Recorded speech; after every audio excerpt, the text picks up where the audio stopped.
할렐루야, 샬롬 하셨습니까? 오늘도 하나님께서 주시는 샬롬의 은혜가 여러분에게 있기를 우리 주님 이름으로 축복합니다. 자, 오늘 11월 18일 목요일 아침 우리 주신 하나님 말씀을 봅니다. 창세기 43장 25절에서 34절의 말씀인데요, 제가 읽겠습니다. 그들이 거기서 음식을 먹겠다 함을 들었으므로 예물을 정돈하고 요셉이 정오에 오기를 기다리더니 요셉이 집으로 오매 그들이 집으로 들어가서 예물을 그에게 드리고 땅에 엎드려 절하니 요셉이 그들의 안부를 물으며 이르되 너희 아버지가 너희가 말하던 그 노인이 안녕하시냐? 아직도 생존해 계시느냐? 그들이 대답하되 주의 종 우리 아버지가 평안하고 지금까지 생존하였나이다 하고 머리 숙여 절하더라. 요셉이 눈을 들어 자기 어머니의 아들 자기 동생 베냐민을 보고 이르되 너희가 내게 말하던 너희 작은 동생이 이 아이냐? 그가 또 이르되 소자여 하나님이 내게 은혜 베푸시기를 원하노라. 요셉이 아우를 사랑하는 마음이 복받쳐 급히 울 곳을 찾아 안방으로 들어가서 울고 얼굴을 씻고 나와서 그 정을 억제하고 음식을 차리라 하매 그들이 요셉에게 따로 차리고 그 형제들에게 따로 차리고 그와 함께 먹는 애굽 사람에게도 따로 차리니 애굽 사람은 히브리 사람과 같이 먹으면 부정을 입음이었더라. 그들이 요셉 앞에 앉되 그들의 나이에 따라 앉히게 되니 그들이 서로 이상히 여겼더라. 요셉이 자기 음식을 그들에게 주되 베냐민에게는 다른 사람보다 5배를 주매 그들이 마시며 요셉과 함께 즐거워하였더라. 아멘. 요셉은 그가 사는 집의 형들을 다 초청해서 이제 식사하려고 합니다. 형들은 영문도 모른 채 벌벌벌 떨고만 있습니다. 청지기가 식사 자리라고 안심을 시킵니다. 그러면서 그들에게도 발을 씻기고 그들이 데리고 온 나귀들에게도 먹이를 줍니다. 생각하지 못한 이 상황에 그들은 엎드릴 수밖에 없습니다. 어리둥절했겠지만 여전히 그들의 마음 가운데는 자신에 대한 오해, 그 자신들에 대한 총리의 이 부정적인 생각이 여전히 있을까 두렵기 때문에 그렇습니다. 그리고 오늘 본문에 들어왔어요. 그들이 모두 요셉을 먼저 와서 기다리고 있고 마침내 요셉이 들어옵니다. 형들은 요셉에게 준비해온 예물을 드리고 절하면서 자신들의 결백함과 깨끗함 그리고 사심 없음을 표현하려고 노력합니다. 그런데 요셉은 사실 거기에 관심이 없어요. 그들이 가져온 것이 무엇인지, 그들이 얼마나 챙겨왔는지가 요셉에게는 중요한 것이 아닙니다. 요셉의 마음은 어디에 있습니까? 요셉의 관심은 어디에 있습니까? 요셉의 질문 가운데 찾을 수가 있어요. 샬롬이에요. 샬롬. 여러분 어제 샬롬 하셨습니까? 그리고 이 아침에도 샬롬이 이어지고 있습니까? 제가 아침마다 이 예배 새벽 기도회 시작하면서 여러분에게 평안을 여쭤보잖아요. 샬롬 좋은 아침입니다 라고 시작하는 경우가 대부분일 거예요. 왜냐하면 궁금하기 때문에 그래요. 평안했으면 좋겠다는 마음이에요. 샬롬.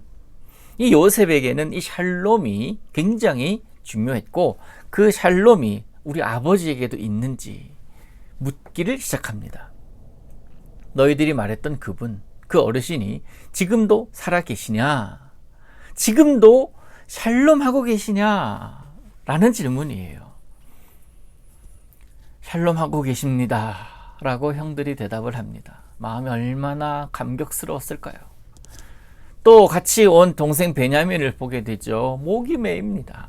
복받쳐 올라옵니다.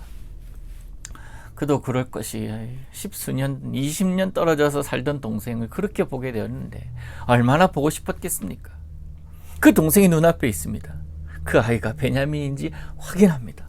그러면서 다른 형제들과 관계없이 이 소자에게, 베냐민에게 축복해 줍니다. 샬롬을 선언합니다.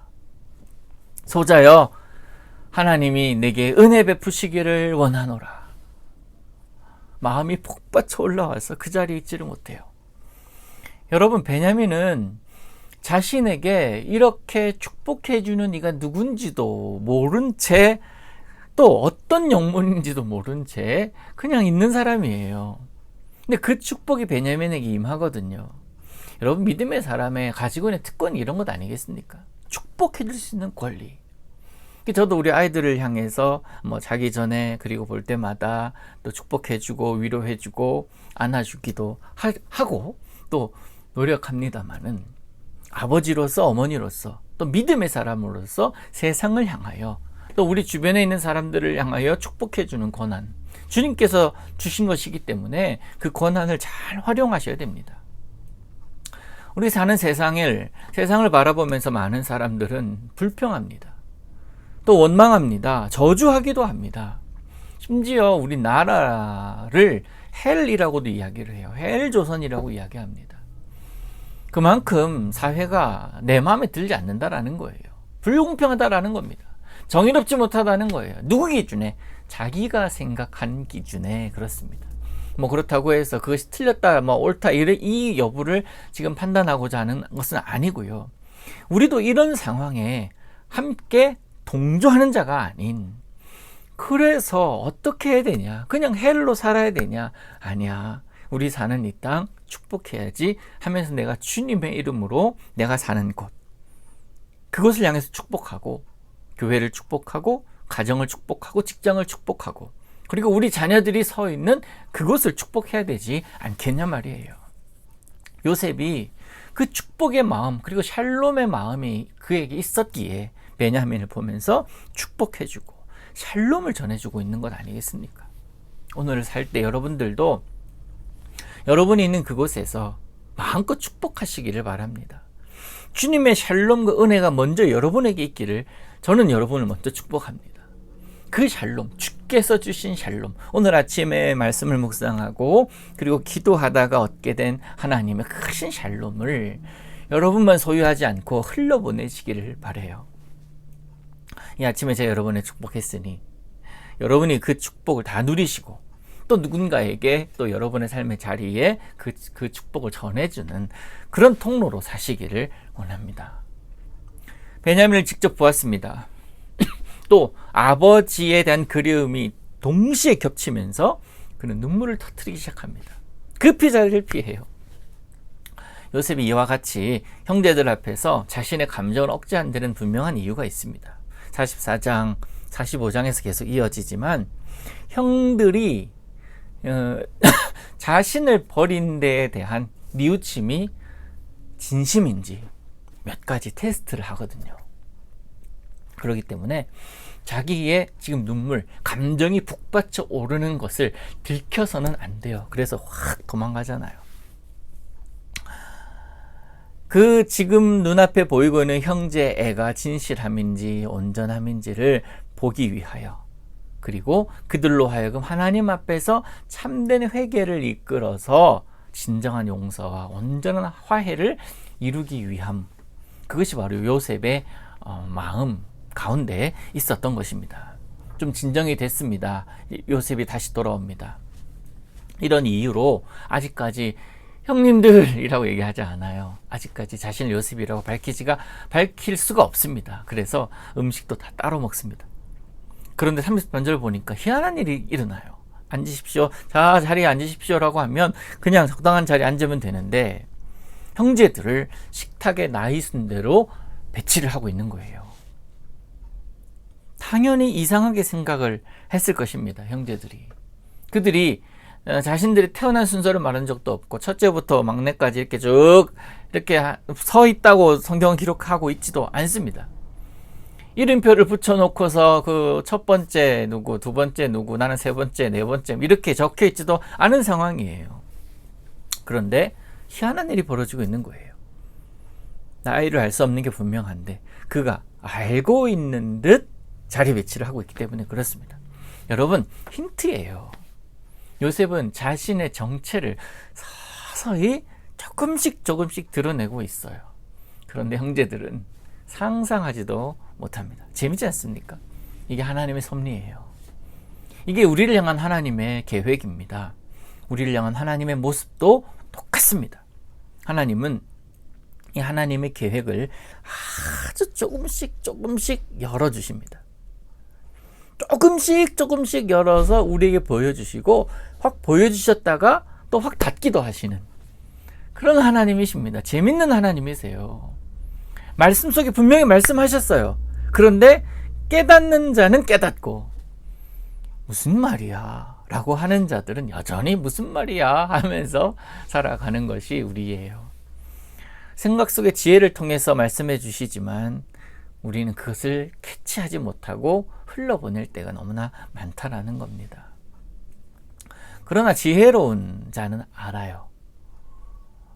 예수님께서 그 비유로 말씀하셨던 등을 준비한, 기름을 준비한 5 처녀, 슬기로운 5 처녀의 예화가 바로 이것 아닙니까? 요셉이 베푼 음식을 먹으면서 이제 형제들이 즐거워합니다. 이게 뜻밖의 은혜예요.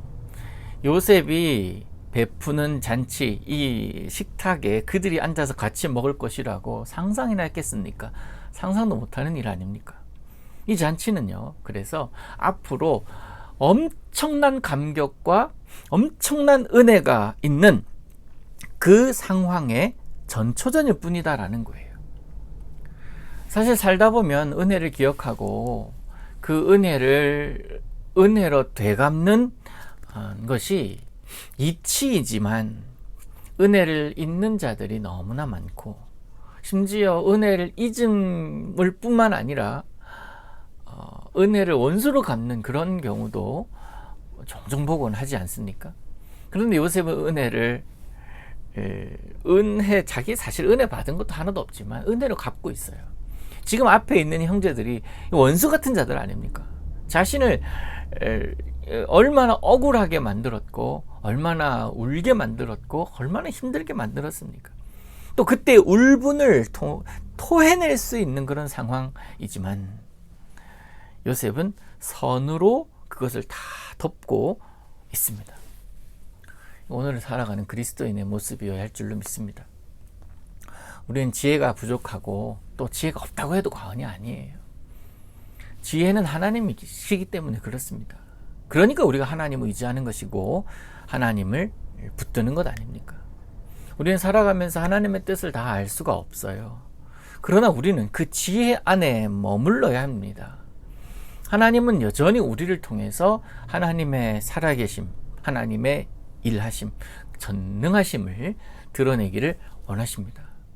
그것을 우리를 통해서 드러나는 거예요.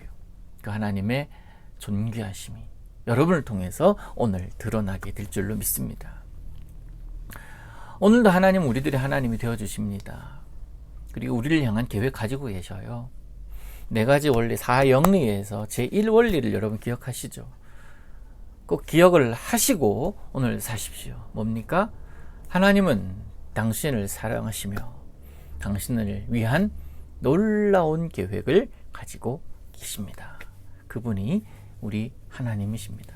오늘도 그 놀라운 계획, 믿음으로 하루를 살아가는 여러분 될 수 있기를 우리 주님 이름으로 축복합니다. 기도합니다. 은혜의 주님, 오늘 우리 주님께서 나와 동행하심을 보게 하소서. 모든 상황을 선으로 이기게 하시고 은혜로 살게 하옵소서. 예수님의 이름으로 기도하옵나이다. 아멘.